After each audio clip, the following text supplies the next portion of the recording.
तो हेलो साथियों, अब तक हमने जो है बॉटनी में काफ़ी कुछ पढ़ लिया है। वैसे तो काफ़ी कुछ क्या ही हुआ, हमने जो है cell the unit of life में क्या क्या पढ़ लिया है। तो cell the unit of life में हम जो है प्रोकैरियोटिक सेल के बारे में डिस्कस कर रहे हैं।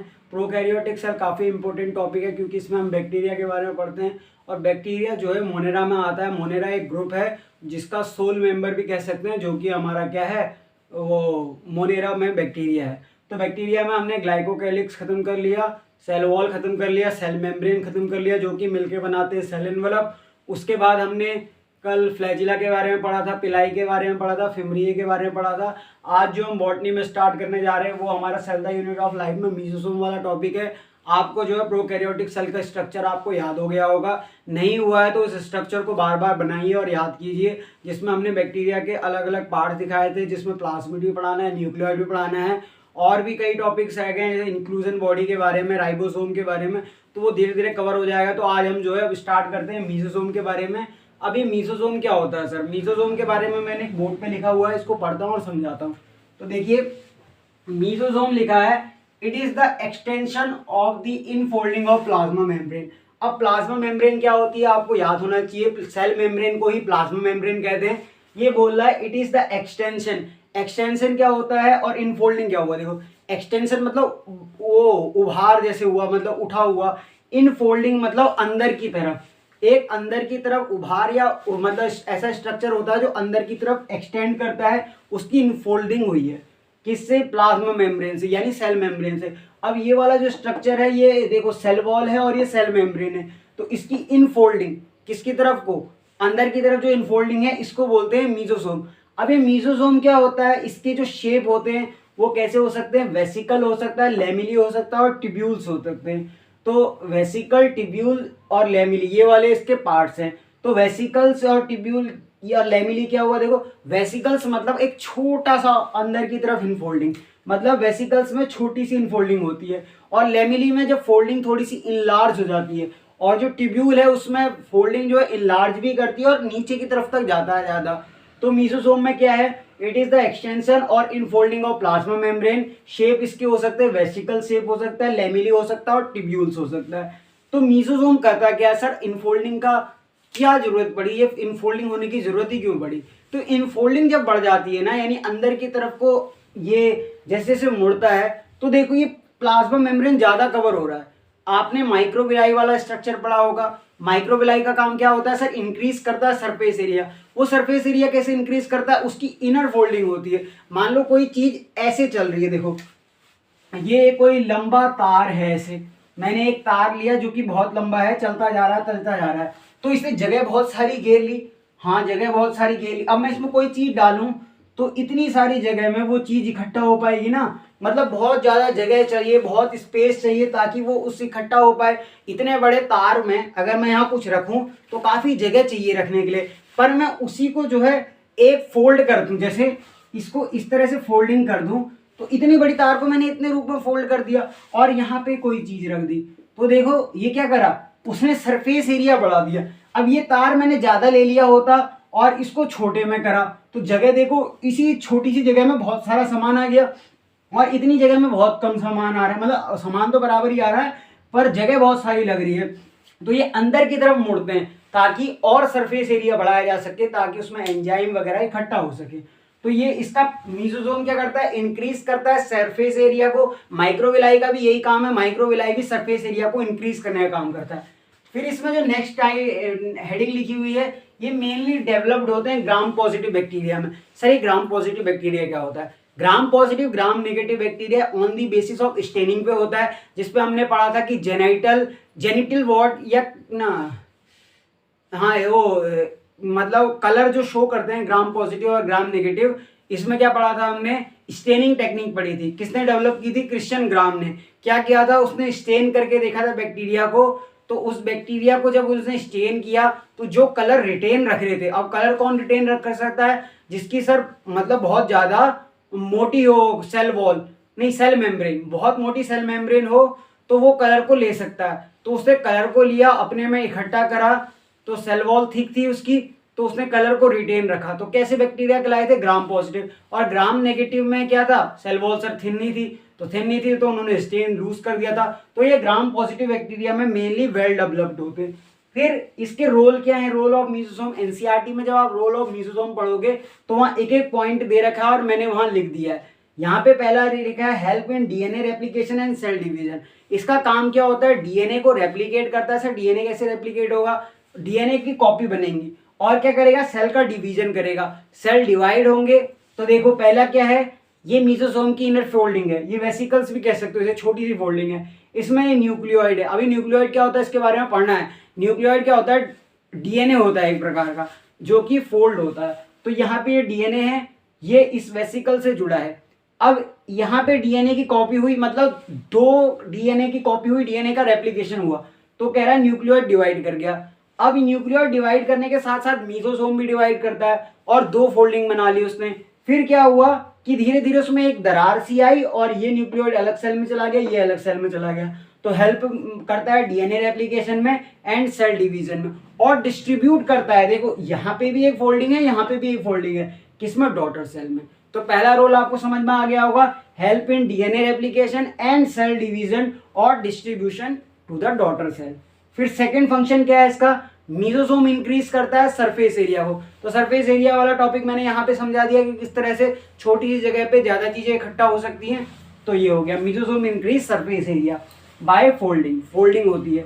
तीसरा क्या है, हेल्प इन सिक्रीशन। अभी सिक्रीशन कैसे करता है, सिक्रीट करना मतलब बाहर निकालना। तो सिक्रीट कैसे करेगा, मान लो देखो ये वेसिकल्स या फिर लेमिली जो भी बोल लो, ये एक फोल्डिंग है, उस फोल्डिंग के आसपास में ये पार्टिकल्स इकट्ठा हो गए। अब इन पार्टिकल्स देखो धीरे धीरे ये इसकी तरफ बढ़ रहे हैं, वेसिकल्स की तरफ, इसने एक और फोल्डिंग ली और यहाँ से बाहर कर दिया, तो सिक्रीट करने का काम कर रहा है। तो हेल्प इन सिक्रीशन। और ये क्या करता है, help in cell wall formation, ये सेल वॉल बनाने में भी मदद करता है। और ये माइटोकॉन्ड्रिया लाइक स्ट्रक्चर होता है। सर माइटोकॉन्ड्रिया क्या होता है, mitochondria is the power of the house of the cell. तो ये माइटोकॉन्ड्रिया में जैसे क्रिस्टे होते हैं, क्रिस्टे क्या करते हैं, इंक्रीज करते हैं सरफेस एरिया को। उसी तरह से यहाँ पे मेसोसोम भी क्या करता है, सर इंक्रीज करता है सरफेस एरिया को। तो बैक्टीरिया में जो नेक्स्ट स्ट्रक्चर है मेसोसोम, वो खत्म हो गया। अब उसके बाद हम क्या पढ़ लेते हैं, उसके बाद हम पढ़ते हैं हमारा क्रोमेटोफोर। क्रोमेटोफोर भी जो है इसी की तरह इनवर्ट फोल्डिंग होती है अंदर की तरफ। तो और क्रोमेटो का मतलब क्या है, आपने क्रोमेटोग्राफी पढ़ी है केमिस्ट्री में।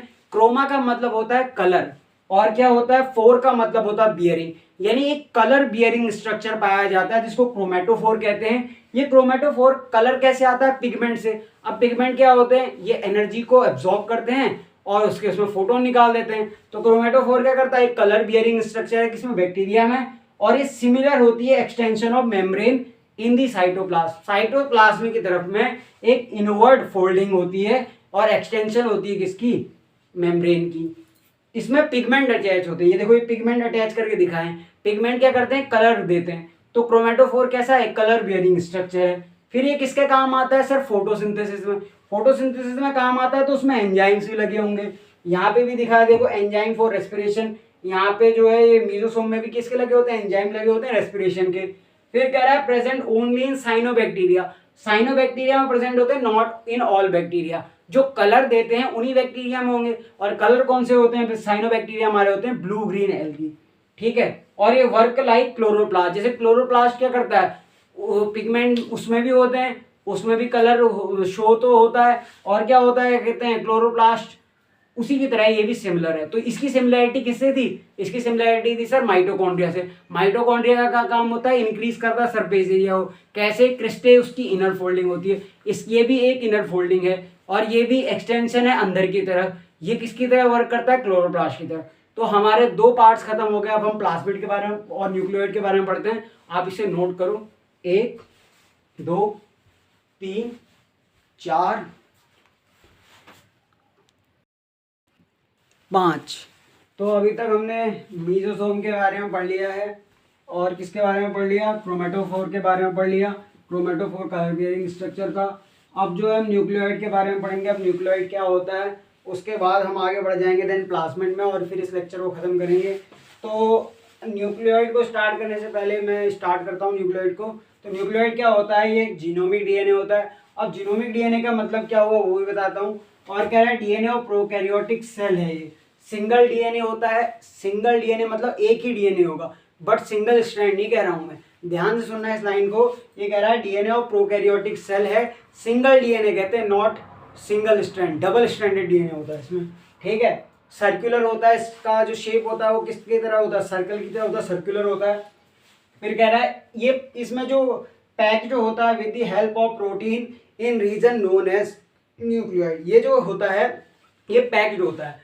जैसे किसी में हिस्टोन प्रोटीन होते हैं वो डीएनए की पैकेजिंग में काम आते हैं। जब आप डीएनए की पैकेजिंग पढ़ोगे, मॉलिक्यूलर बेसिस ऑफ इनहेरिटेंस वाला टॉपिक पढ़ोगे जिसमें मेंडल के बाद वाला है, या मॉलिक्यूलर जेनेटिक्स पढ़ोगे, तो मॉलिक्यूलर जेनेटिक्स में आप पढ़ोगे कि डीएनए की पैकेजिंग हिस्टोन प्रोटीन करते हैं, तो कुछ अदर प्रोटीन्स भी होते हैं। तो इसमें कह रहा है it is packed with the help of the some protein in region, यानी कुछ कुछ रीजन में, ऐसा नहीं कि पूरी ही रीजन में, is known as nucleoid. DNA present in cytoplasm, जो डीएनए होता है ये देखो ऐसे इस तरह से साइटोप्लाज्म में प्रेजेंट होता है। साइटोप्लाज्म मतलब एक लिक्विड होता है जिसमें डीएनए प्रेजेंट होता है, और ये नेक्ड होता है। नेक्ड क्यों होता है, क्योंकि मैंने बताया था प्रोकैरियोटिक और यूकैरियोटिक सेल का जो डिफरेंस बता रहा था, तो प्रोकैरियोटिक सेल्स में क्या होता है कि डीएनए के बाहर न्यूक्लियर मेम्ब्रेन नहीं होती, यानी न्यूक्लियर मेम्ब्रेन नहीं होगी और डीएनए मेम्ब्रेन नहीं होगी, मतलब ये किसी न्यूक्लियस के अंदर ऐसा नहीं दिख रहा है। तो ये कैसा है, सर्कुलर भी है और किसके अंदर है, साइटोप्लाज्म के अंदर खुला हुआ है, इसीलिए इसको नेकेड डीएनए कहते हैं। तो DNA is known as naked DNA.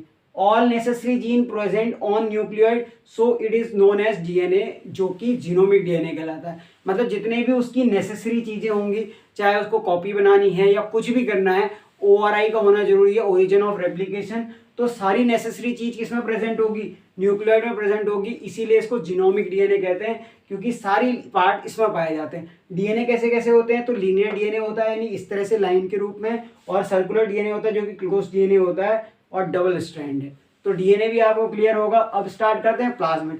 Plasmid क्या होता है, ये डीएनए के अलावा होता है, यानी जैसे न्यूक्लियोइड था उसमें क्या था, ऑल नेसेसरी जीन प्रेजेंट थी। जब सारी जीन उसमें प्रेजेंट है तो फिर क्या चाहिए, फिर भी एक प्लाज्मिड की जरूरत पड़ी जो कि एक्स्ट्रा क्रोमोसोमल पार्ट था, मतलब न्यूक्लियोइड के अलावा पार्ट आ रहा था, इसीलिए इसको क्या बोला, extra chromosomal, other than genomic DNA, मतलब जीनोमिक डीएनए के अलावा।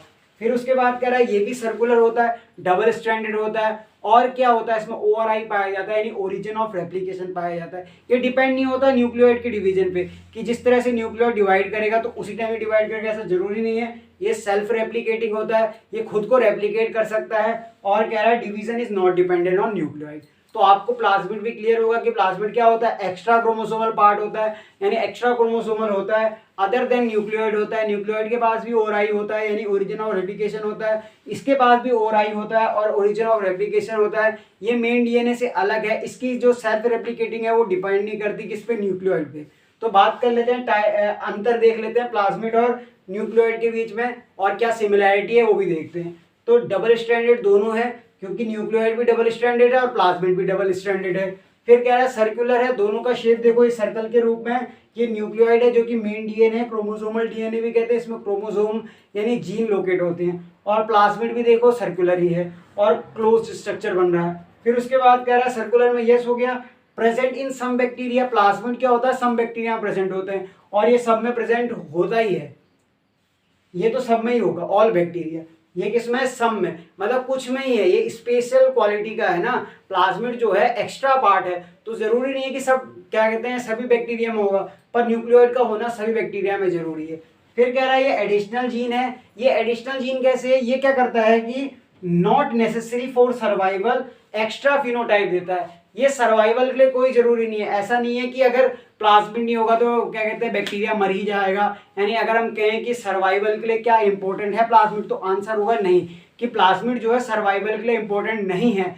पर सर्वाइवल के लिए इंपॉर्टेंट क्या है सर, सर्वाइवल के लिए इंपॉर्टेंट है न्यूक्लियोइड, क्योंकि सारी नेसेसरी जीन जो होती है वो किसमें प्रेजेंट होती है, न्यूक्लियोइड पे। तो न्यूक्लियोइड होना जरूरी है पर प्लाज्मिड होना जरूरी नहीं है। ये क्या करता है, एक्स्ट्रा फिनोटाइप देता है। फिनोटाइप क्या होता है सर, अगर जीन में चेंजेस आएंगे तो फिनोटाइप में चेंजेस आएंगे। हाँ, फिनोटाइप होती है हमारी अपीयरेंस, किस तरह से हम बाहर दिख रहे हैं। तो ये जो हमारी एक्सटर्नल अपीयरेंस होती है वो फिनोटाइप डिसाइड करती है। तो ये फिनोटाइप एडिशनल देते हैं क्या, प्लाज्मिड, पर यहाँ पे जो है ऐसा कुछ भी पॉइंट नहीं है। ये कह रहा है कि it is replicate without division of nucleoid, यानी इसको डिवीजन के लिए न्यूक्लियोइड की डिपेंडेंसी नहीं होती है। पर ये क्या होता है, रेप्लिकेट करता है ओनली व्हेन सेल डिवाइड। जब सेल डिवाइड करेगा तभी न्यूक्लियोइड डिवाइड करेगा। ऐसा नहीं कि न्यूक्लियोइड हर वक्त डिवाइड कर जाए, पर ये जो प्लाज्मिड है डिवाइड कर सकता है, मोर देन वन कॉपी हो सकती है एक ही प्लाज्मिड की। अब बात कर लेते हैं टाइप ऑफ प्लाज्मिड की। तो टाइप ऑफ प्लाज्मिड क्या होता है कि टाइप ऑफ प्लाज्मिड की जब हम बात करते हैं तो प्लाज्मिड कितने प्रकार के हो सकते हैं। तो प्लाज्मिड के मैंने यहाँ 4 टाइप दे रखे हैं। तो प्लाज्मिड के 4 टाइप में पहला टीआई प्लाज्मिड होता है, जिसको ट्यूमर इंड्यूसिंग प्लाज्मिड कहते हैं। टीआई प्लाज्मिड क्या करता है, जैसे आपने रूट सेल देखी होगी, तो रूट सेल के जैसे ये सेल नीचे दे रखी है ना, मतलब ये सेल्स बनी हुई हैं, तो इसमें ट्यूमर कॉज करता है, यानी बहुत सारे डिवाइड करवा देता है किसको, मतलब रूट सेल्स को। तो ये ट्यूमर इंड्यूस करता है। ट्यूमर क्या होता है, एक नॉन कैंसरस ग्रोथ भी होती है, ट्यूमर कैंसरस ग्रोथ भी होती है, नॉन कैंसरस ग्रोथ भी होती है, तो ये ट्यूमर कॉज करता है। फिर कह रहा है सेकंड टाइप, ये देखो टीआई प्लाज्मिड ये दिखा दिया। आर प्लाज्मिड क्या होता है, आर प्लाज्मिड होता है, इसको रेजिस्टेंट प्लाज्मिड कहते हैं। जो रेजिस्टेंट प्लाज्मिड होता है ये क्या करता है, ये किल करता है किनको, एंटीबायोटिक्स। जैसे एंटीबायोटिक क्या करती है, बैक्टीरिया को मारने का काम करती है। तो अगर हम बैक्टीरिया में एंटीबायोटिक डालेंगे, हमने एक पेट्री प्लेट ली, पेट्री प्लेट में बहुत सारे बैक्टीरिया कलेक्ट किए, जब बहुत सारे बैक्टीरिया कलेक्ट कर लिए, तो जब पेट्री प्लेट में हमने एंटीबायोटिक डाली तो उसने क्या करा, बैक्टीरिया को मार दिया और कुछ बैक्टीरिया बच गए। जो बैक्टीरिया मर गए उसमें सिर्फ न्यूक्लियोइड प्रेजेंट था, उसमें कोई भी एक्स्ट्रा प्लाज्मिड नहीं था जो उसको रेजिस्टेंट प्रोवाइड कर सके।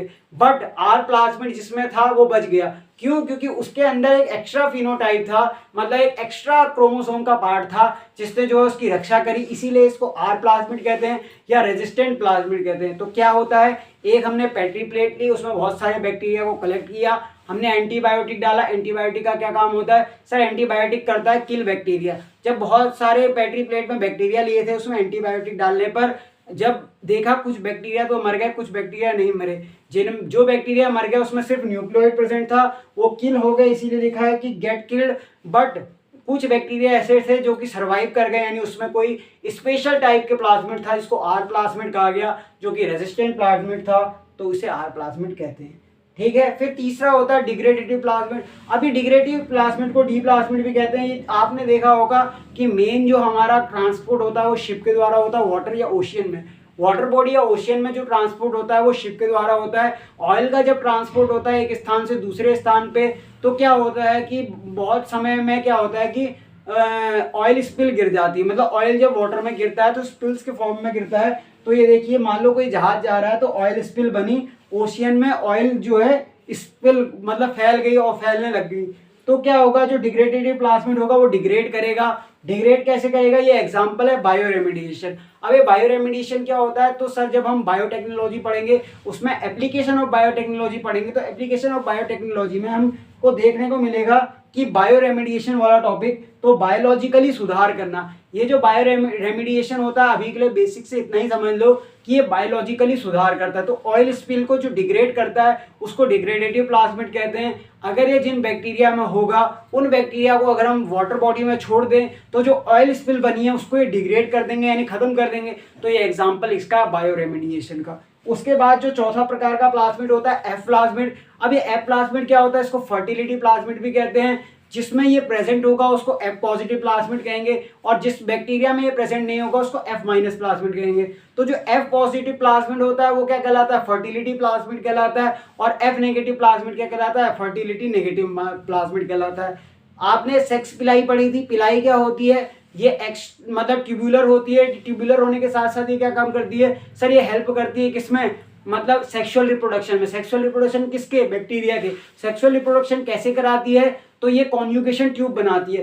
प्लाज्मिड ना, प्लाज्मिड के बाद, इस प्लाज्मिड से पहले देखो ये जो सेक्स पिलाई दिखाई गई है, ये बैक्टीरिया, जब एक बैक्टीरिया दूसरे बैक्टीरिया के कांटेक्ट में आता है तो ये सेक्स पिलाई उससे जुड़ जाती हैं। कुछ में सेक्स पिलाई हो सकती है पर कुछ में सेक्स पिलाई नहीं होती है। जब ये सेक्स पिलाई आपस में जुड़ के एक बैक्टीरिया से दूसरे बैक्टीरिया से जुड़ती है तो एक ट्यूब बनती है जिसको हम कहते हैं कॉन्जुगेशन ट्यूब। इस कॉन्जुगेशन ट्यूब की हेल्प से जो ये वाला प्लाज्मिड है एफ प्लाज्मिड, जो कि फर्टिलिटी प्लाज्मिड है, मैंने आपको बताया था कि अगर प्लाज्मिड का भी ट्रांसफर हो जाए तो वो क्या मानी जाएगी सर, रिप्रोडक्शन मानी जाएगी। किस प्रकार की रिप्रोडक्शन, सेक्सुअल रिप्रोडक्शन। तो एफ एक प्लाज्मिड दूसरे मतलब दूसरे बैक्टीरिया में आ गया, यानी एक से दूसरे बैक्टीरिया में क्या हुआ, ट्रांसफर हो गया, तो इसको एफ प्लाज्मिड कहते हैं। और ये कॉन्जुगेशन ट्यूब बनी हुई है जिसमें नहीं है उसे एफ माइनस प्लाज्मिड कहते हैं। पर उसके बाद इसमें भी आ गया। तो हमने प्लाज्मिड भी खत्म कर लिया है और क्या खत्म कर लिया है, न्यूक्लियोइड खत्म कर लिया, जो कि जीनोमिक डीएनए होता है। तो हमने काफी कुछ पढ़ लिया, क्या क्या पढ़ लिया, बैक्टीरिया में ग्लाइकोकैलिक्स पढ़ लिया, सेल वॉल पढ़ लिया, सेल मेम्ब्रेन पढ़ लिया, जो कि हमारा क्या था, सेल एनवेलप का पार्ट था, फ्लैजिला पढ़ा। उसके बाद हमने क्या पढ़ा, पिलाई पढ़ा, फिमरिए पढ़ा, जो कि सरफेस एरिया का पार्ट था, यानी सरफेस स्ट्रक्चर था। फिर हमने क्या पढ़ा सर, उसके बाद हमने मीजोसोम पढ़ा, क्रोमेटोफोर पढ़ा, और फिर हमने न्यूक्लियोइड के बारे में पढ़ा। न्यूक्लियोइड जो है इसेंशियल होता है सभी बैक्टीरिया में, ये होना ही चाहिए, पर प्लाज्मिड हो ना हो ये अलग बात है, क्योंकि प्लाज्मिड जो है एक्स्ट्रा पार्ट होता है, एक्स्ट्रा क्रोमोसोमल पार्ट होता है। मतलब सारे काम जो है उसके लिए इंफॉर्मेशन कहाँ स्टोर होती है सर, न्यूक्लियोइड में, पर ये जो है एक्स्ट्रा पार्ट देता है, जैसे वो ट्यूमर कॉज कर देता है और क्या कर सकता है, डिग्रेड करता है। तो बायोरेमिडिएशन का एग्जांपल हो गया, फर्टिलिटी प्लाज्मिड हो गया, और क्या है हमारा डिग्रेडेटिव हो गया, और एक आर प्लाज्मिड हो गया जो कि रेजिस्टेंट प्रोवाइड करता है, क्योंकि हमने एक मतलब पेट्री प्लेट ली, उसमें बैक्टीरिया को जब डाला, उसके ऊपर एंटीबायोटिक डाली, तो कई सारे बैक्टीरिया तो मर गए, पर जिसमें आर प्लाज्मिड था वो क्या करता है, उसने उसको सर्वाइव करा। तो वो क्या दे रहा है, एक एक्स्ट्रा फिनोटाइप दे रहा है। ये सर्वाइवल के लिए इंपॉर्टेंट नहीं है, पर न्यूक्लियोइड का होना सर्वाइवल के लिए इंपॉर्टेंट है। तो आज के लिए इस लेक्चर में इतना ही। आप जो है पढ़ते रहिए और रिवाइज करते रहिए। केमिस्ट्री के भी लेक्चर आ रहे हैं, आप देख रहे होंगे कि अब मेरी लेक्चर में स्पीड बढ़ रही है। उसका कारण ये नहीं है कि लेक्चर मतलब क्या कहते हैं छोटे भी करने हैं, पर आपको समझ में भी आए। तो मैंने इस लेक्चर में काफ़ी कुछ समझा दिया है, तो आप इसको रिवाइज कीजिए। अगले इस वीडियो में राइबोसोम के बारे में पढ़ लेंगे, इंक्लूजन बॉडी के बारे में पढ़ लेंगे। आपको मेरी लेख कैसी लगती है उसके बारे में भी कमेंट कर सकते हैं कि मैं लेख में कितने सुधार करना है। क्या आपको लेख ठीक लग रही है, इसमें समझ आ जा रहा है कि मैं राइटिंग को और सुधारूं, तो इसके लिए भी आप कमेंट कर सकते हैं। Thank you, bye bye.